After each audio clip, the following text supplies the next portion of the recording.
Debuted more than 50 years ago. And her sitcom Alice, that ran for 9 seasons beginning in 1976, earned Linda Lavin 2 Golden Globes and made her a household name. And now the Tony Award-winning actress stars in a very moving movie called A Short History of Decay.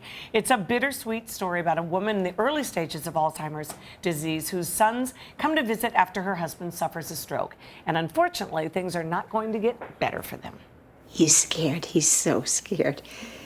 He doesn't want you to know. He doesn't want to show it. He panics every time I leave the room for 5 minutes, you know?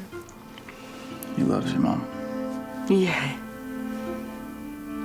He loves me. Good night, sweetheart. Good night. Oh, what a beautiful scene in that movie. It's Brian Greenberg, isn't he lovely? He's terrific in this. Wonderful, yeah. The whole cast is terrific. Whole cast. Harris Yulin plays my husband, remarkable actor and an old friend. I did Anne Frank with him, Diary of Anne Frank on Broadway, so we know how to be husband and wife, you know. That's got to be nice. There's none of the pleasantries. Just you're right there. You're right there. Exactly. How did you learn to play someone who's suffering from the beginnings of Alzheimer's? Well, I imagined what it would be like, and the writer, Michael Marin, who directed the movie, wrote this from a very personal experience, so he would help me understand the flare-ups and the moments of anger, and what I really wanted to bring to it was moments of sweetness, because I thought, God forbid if this ever happens to me, I hope I go to my sweet place. I hope I'm not, you know, a vitriolic, angry, awful person if I lose my memory.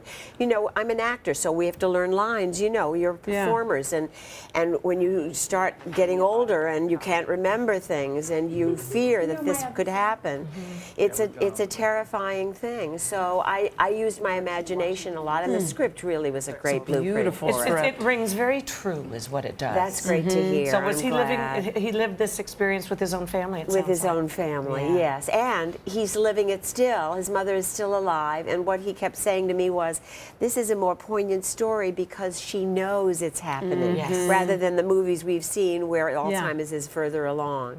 So it was sweet to do. It was a sweet movie to make, and it's, I think, a lovely film. It was beautiful. Interesting moment too when your son in the movie basically asks the doctor, am I going to get Alzheimer's? Because of, a lot of people. And when would you want to know? And would you want to know? Exactly. We saw you. You were crossing the street, right by Central Park. My mom, me, my dog, and we saw you. And I saw you. Well, that baseball cap. I thought, should I say hello? You were like, my mom's like, it's Alice, and where's Flo? Do you still we hang out so much? Do you still get that a lot?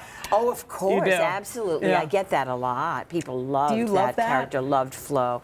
I do love it. I love being recognized as Alice. In fact, just now, there is an exhibit. I donated my uniform to the Smithsonian. Oh, right. And there's a new exhibit at the Smithsonian. It's on now right till the end of September. Oh, good. So, so Alice's uniform is on exhibit. Wow. I wouldn't be able to fit into it anymore, but yes. So I bet you could. I love being recognized as Alice. She changed my life. Wow. You're also off Broadway right now, too, which we want to let everybody know before we run out of time. At the Vineyard Theater in a show called Too Much Sun, another Nicky Silver play. He wrote a play I did called The Lions. You came to see it on Broadway. See it. Very biting. This is its off-Broadway preview. We're in previews now, and I'm playing with Jennifer Westfeld, a wonderful actress. Terrific. And I play an actress. And the first scene in the play, and I won't tell you anything else, is me as Medea, trying to play Medea. Also not remembering the lines. Oh, dear. There's a theme. Yep, there's a theme. It comes up. And so we open on the 18th of May, and I'll be there through June 22nd. You don't stop. No, she's busier than she's ever been. That's great. You said if you stick around long enough, by the time you hit 70, then they're going to remember you and come back and get you. They told us that at the Screen Actors Guild, and you know, so far they were right. It's working. 9 years to go, Hoda. Thanks, Linda. It's great to see you. You're so good at everything you do. Thank you very much. This great movie, A Short History of Decay, opens in select cities Friday, May the 16th, on video on demand May 27th, and on DVD on June the 10th.